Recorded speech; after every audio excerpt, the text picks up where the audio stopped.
Good morning everyone. आप सभी का हमारे YouTube channel study with concept में स्वागत है।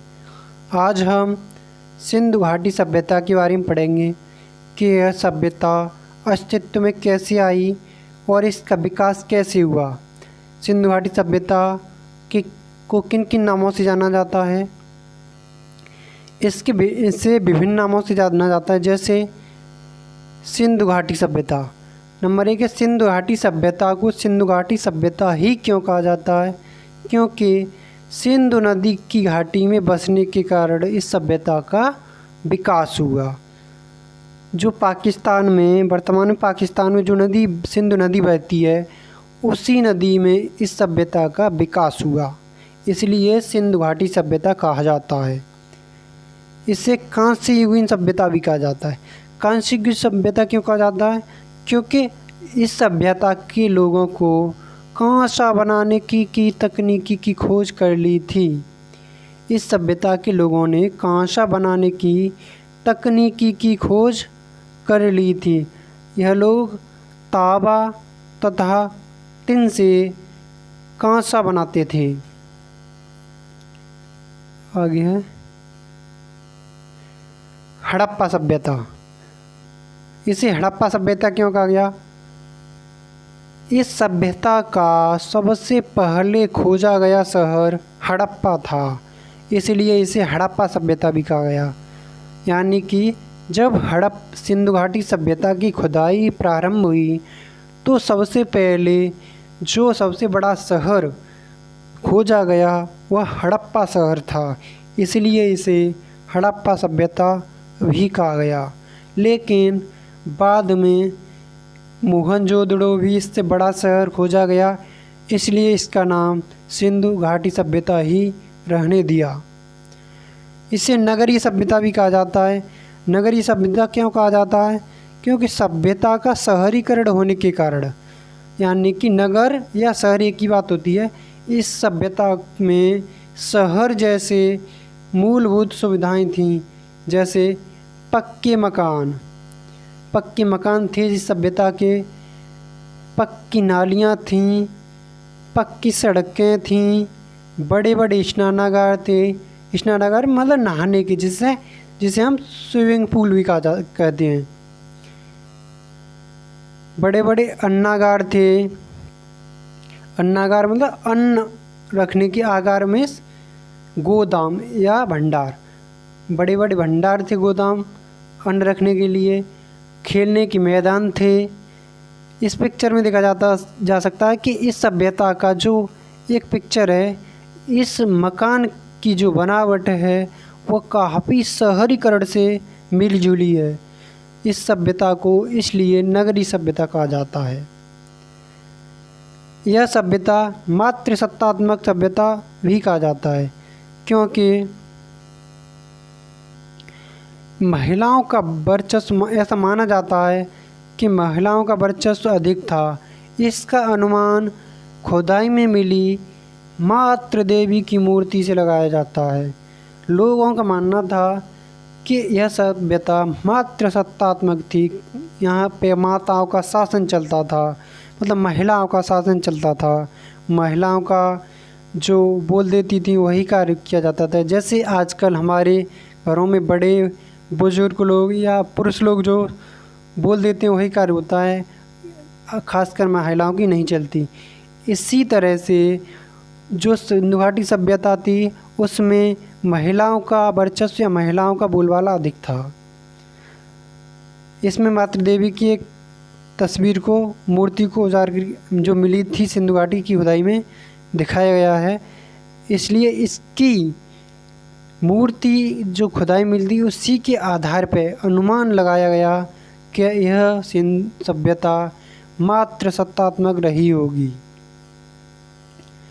आगे है सिंधु सभ्यता का उद्भव एवं विकास, यानी कि सिंधु सभ्यता का विकास कैसे हुआ। इसके दो सिद्धांत हैं। नंबर 1 वैश्विक उद्भव का सिद्धांत, इसे डिफ्यूजनिस्ट थ्योरी भी कहा जाता है। दूसरा है स्थानीय उद्भव का सिद्धांत, इंडिजीनियस थ्योरी। एक एक को समझते हैं पहले। वैश्विक उद्भव का सिद्धांत क्या है? ऐसा माना जाता है कि मिस्र की मेसोपोटामिया सभ्यता के सुमेरियाई लोग सिंधु नदी की घाटी में बसने लगे, इसीलिए इसका विकास हुआ। यानी कि मिस्र की जो दजला फरात नदियों के बीच में सबसे पुरानी, विश्व की सबसे पुरानी सभ्यता थी मेसोपोटामिया की सभ्यता। वहाँ से मेसोपोटामिया सभ्यता के लोगों को क्या कहा जाता था?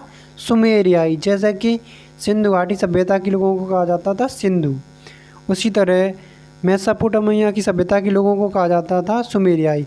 जो सुमेरियाई लोग थे वह सिंधु नदी, भारत में आए मिस्र से, और सिंधु नदी की घाटी में बसने लगे। बसने का कारण क्या हो सकता है? मछली पालन या अनाज।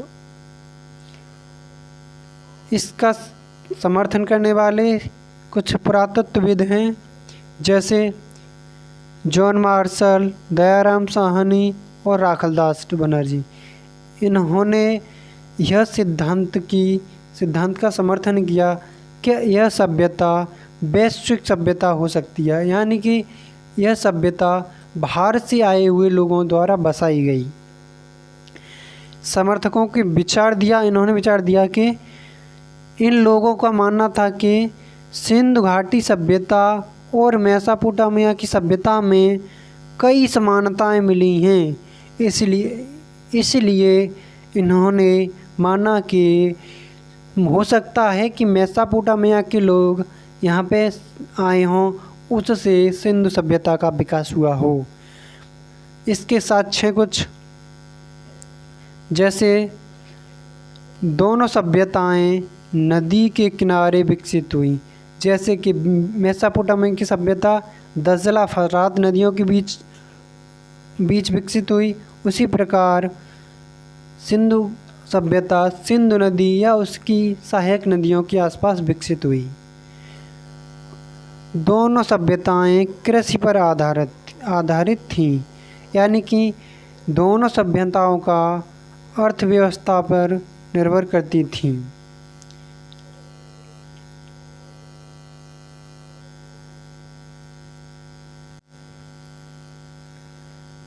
सिंधु नदी का चित्र दिखाया गया है कि सिंधु नदी ऐसे बहती थी और इसके आसपास सिंधु जो घाटी, इसी घाटी कहा जाता है, इसके आसपास बसने वाले लोगों को सिंधु घाटी लोग कहा गया है। जैसे इसमें है सिंधु नदी बह रही है और इसके आसपास लोग खड़े हुए हैं।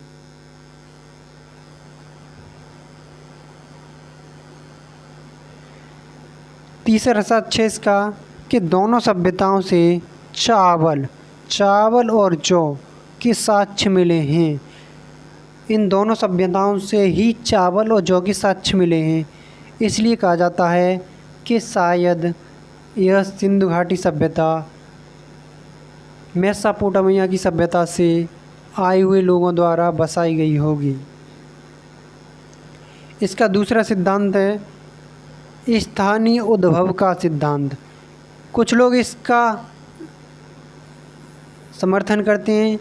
जो लोग वैश्विक सिद्धांत का विरोध करते हैं वह स्थानीय उद्भव के सिद्धांत के समर्थक कहलाते हैं।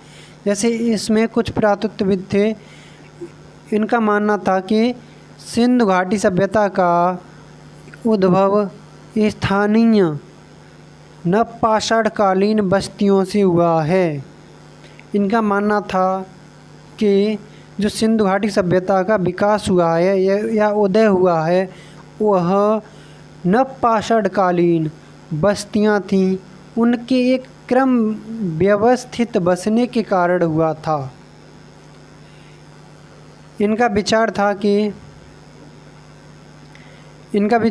कि सिंधु घाटी सभ्यता में हाथी का प्रयोग किया जाता था, जबकि मेसोपोटामिया की सभ्यता में हाथी देखने को नहीं मिलते हैं। इसका कोई साक्ष्य नहीं मिलता है।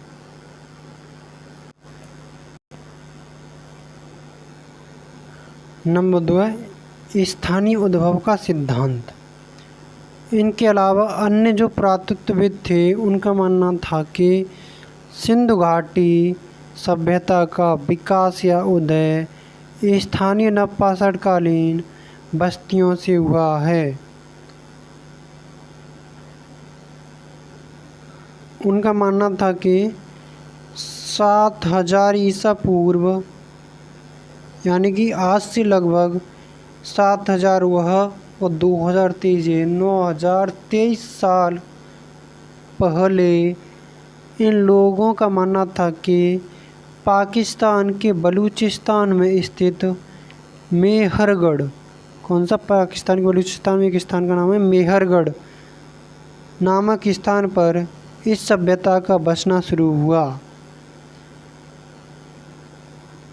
जैसे इस चित्र में दिखाया गया है, इसमें यह पक्की सड़कें, दीवारें, पक्की ईंटों का इस्तेमाल किया गया है।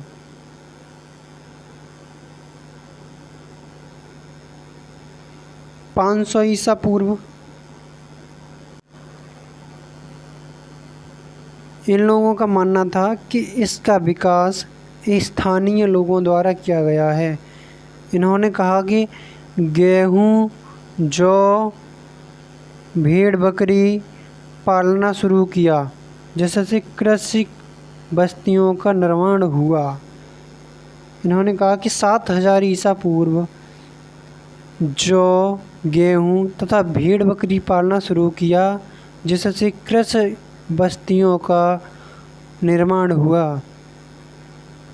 यह कहते हैं कि 5000 ईसा पूर्व लगभग 7023 वर्ष पूर्व इस समय इन लोगों ने घास फूस व कच्ची मिट्टी के मकान बनाना शुरू किए तथा कृषि पर अधिक जोर दिया, जिसके कारण शिकार करना कम कर दिया तथा अनाज रखने के लिए मृद भांडों का प्रयोग किया गया।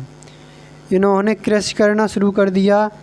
कृषि करने के लिए, जानवरों से रखने के लिए इन्होंने शिकार भी कम कर दिया, क्योंकि अपनी खेती को, फसल को जानवरों से सुरक्षित रखने के लिए स्थायी रहते थे और उसकी सुरक्षा करते थे तथा अनाज जिससे उत्पन्न होता था उसे रखने के लिए इन्होंने मृद भांड मतलब मिट्टी के बर्तनों का प्रयोग किया, मिट्टी के बर्तन बनाना शुरू किए।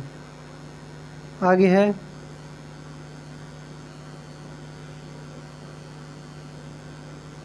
3500 ईसा पूर्व। जो लोग स्थानीय उद्भव के सिद्धांत मतलब कुछ लोग ऐसा मानते हैं कि सिंधु सभ्यता का विकास भारत में ही, भारत के लोगों द्वारा किया गया। उन लोगों का कहना है कि सिंधु सभ्यता के लोगों ने बड़े बड़े मृद भांड बनाने के लिए कुम्हार के चाक का प्रयोग किया। कुम्हार के चाक, मृद भांड क्या होते हैं? मृद में मिट्टी, भांड माने बर्तन, मतलब मिट्टी के बर्तन। इस तरह के कुछ इन्होंने बर्तन बनाना शुरू किया। यह आकार में छोटे हैं तथा इन्होंने जितना ज़्यादा अनाज उत्पन्न हुआ उतने ही ज़्यादा बड़े बर्तन बनाना शुरू कर दिया। आगे इन्होंने 3000 ईसा पूर्व बड़े पैमाने पर कृषि बस्तियों का विकास हुआ। साथ ही अनाज रखने के लिए बड़े मृद भांडों का निर्माण परंपरागत हो गया। कैसा हो गया? परंपरागत। नगरों की व्यवस्थित तरीके से बसाए जाने लगा। इन बस्तियों का जो निर्माण हुआ वह क्रमिक तथा व्यवस्थित तरीके से हुआ, इसलिए इसे नगरीय सभ्यता या शहरी सभ्यता कहा गया। इसके फलस्वरूप नवीन सभ्यता का जन्म हुआ, जिसे सिंधु घाटी सभ्यता कहा गया। थैंक यू दोस्तों, वीडियो देखने के लिए बहुत बहुत धन्यवाद।